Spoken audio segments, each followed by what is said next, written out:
நான் மாணவர்களையும் ஆசிரியர்களையும் கல்வியாளர்களையும் விரும்பி வேண்டி கேட்டுக் கொள்ளுகிறேன். நீங்கள் மருத்துவர் ஆகுங்கள், வேண்டாம் என்று சொல்லவில்லை. பொறியியல் வல்லுநராகுங்கள், நிச்சயம் தேவை. ஆனால் உலகம் அறியாமல் உலகத்திலே உள்ள நாடுகள் எப்படி எப்படி இருக்கின்றன என்ற பூகோள அமைப்பு தெரியாமல் நீங்கள் மருத்துவராவதாலே உங்களுக்கும் பெருமை இல்லை, உங்களை உண்டாக்கி தருகின்ற நாட்டுக்கும் பெருமை இல்லை. எடுத்துக்காட்டுக்கு நான் சொல்லுவேன்.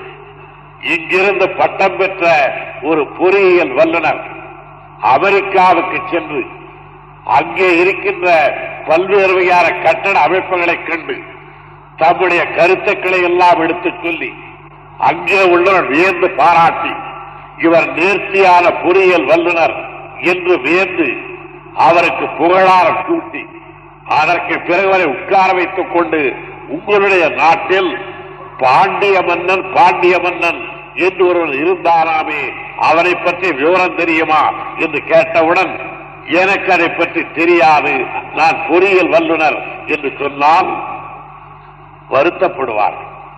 எதிர் திரும்பி வந்துவிட்ட பிறகு கேலி பேசுவார்கள். தன்னுடைய நாட்டு வரலாறே தெரியாத ஒரு பொறியியல் வல்லுநர் எந்த காரியத்திலேதான் வெற்றி பெறப் போகிறார் என்று கேட்பார்கள். ஆகையால் சரித்திரத்தையும் பூகோளத்தையும் மாவீரர்கள் வரலாற்றையும் அவர்கள் பெற்ற வெற்றிகளையும் அரசுகள் அமைக்கப்பட்ட விதத்தையும் அவைகள் அழிந்துபட்ட வரலாறுகளையும் போர்க்களங்கள் இருந்த நிலையும் அவைகளிலே பயன்படுத்தப்பட்ட பல்வேறு வகையான போர் முறைகளை பற்றியும் இவைகளை பற்றிய நுண்ணறிவை பெற்றுக் கொள்வதற்கேற்ற முறையில் நம்முடைய பாடத்திட்டங்கள் இருக்க வேண்டும் என்று நான் பெருக விரும்புகின்றேன். 4 வருடம் படித்தோம், பரீட்சை முடிந்தது, வெளியிலே வந்தோம், பட்டத்தை பெற்றோம், ஒரு அலுவலக கதவை தட்டினோம், உள்ளே இடம் கிடைத்தது, முதல் மாத சம்பளத்தை வாங்கினோம், காரியம் முற்று பெற்று விட்டது என்ற முறையில் கல்வி அமைந்திருக்க கூடாது. அப்படியானால் வேலை செய்யக்கூடாதா, ஊதியம் பெறக்கூடாதா, குடும்பத்திலே குதூகலத்தை பெற்றுக் கொள்வதற்கு முயற்சி எடுத்துக் கொள்ளக் கூடாதா என்று கேட்பீர்களாயின் இவைகள் அவ்வளவும் தேவை.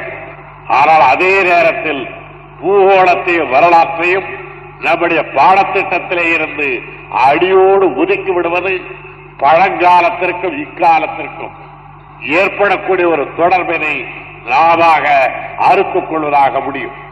ஆகையினால் உங்களுக்கு வகுப்பறைக்கு உள்ளே அந்த பாடங்கள் கிடைக்காவிட்டாலும் கூட உங்களுடைய தமிழ் மன்றங்கள், உங்களுடைய மன்றங்கள், இப்படிப்பட்ட வகுப்பறைக்கு வெளியே உள்ள மன்றங்களின் மூலமாக வாகிலும் நீங்கள் அந்த நல்லறிவை பெற்றுக்கொள்ள வேண்டும் என்று நான் பணிவன்போடு மாணவர்களை கேட்டுக் கொள்ளுகிறேன்.